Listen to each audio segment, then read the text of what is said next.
The seventh framework was developed in 1970s by the well-known consultancy firm, the McKinsey Company of the United States. The 7S framework is illustrated.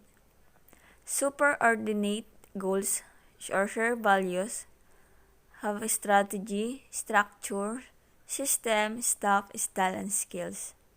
7S framework. This framework basically deals with organizational change. The main thrust of change is not connected only with the organization's strategy.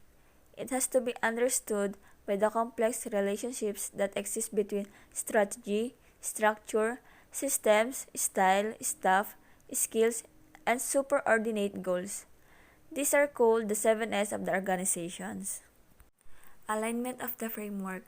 Successful implementation of strategy requires the right alignment of different elements within the organization.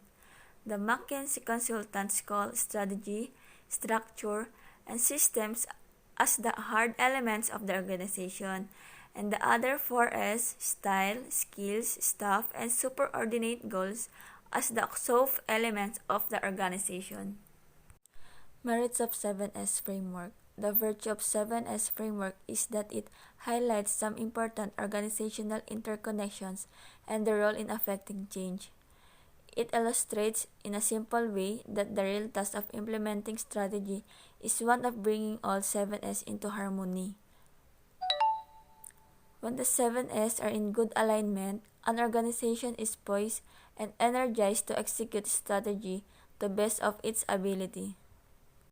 Additional of merits of 7S framework allows organization to analyze their strengths and weaknesses.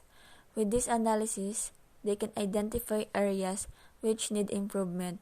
It also helps measure their strengths and weaknesses compared to those of their competitors. Limitations of 7S framework. The 7S framework shows that relationships exist and provide some limited clues as to what constitutes more effective strategy implementation. Beyond this, however, it is not precise. For example, the framework says little about the how and why of interrelationships. The model is, therefore, poor in explaining the logic and methodology in developing the links between the elements. Resource allocation. Resource allocation deals with the procurement and commitment of financial, physical, and human resources to strategic tasks for achievements of organizational objectives. This involves the process of providing resources to particular business unit, divisions, factions, etc. for the purpose of implementing strategies. All organizations have at least 5 types of resources. First, physical resources. Physical resources include buildings, production facilities, warehouses, offices, machinery and equipment, vehicles, and physical systems. System businesses like wholesale retailers are dependent on physical resources like warehouse and distribution facilities. Other organizations, such as tech startups, need extensive IT infrastructure. Number 2. Financial resources. Financial resources include cash, credit, shares, and bonds. Every organization needs financial assets to pay for rent, utilities, and raw materials, among other expenses. Human resources. Human resources and organization's people are among its most important resources. A hospital, for example, is highly reliant on skilled human resources such as doctors, nurses, physical therapists, and laboratory technicians. And technology resources is an umbrella term for software and associated hardware for automating the human resources function in organizations. Intellectual resources.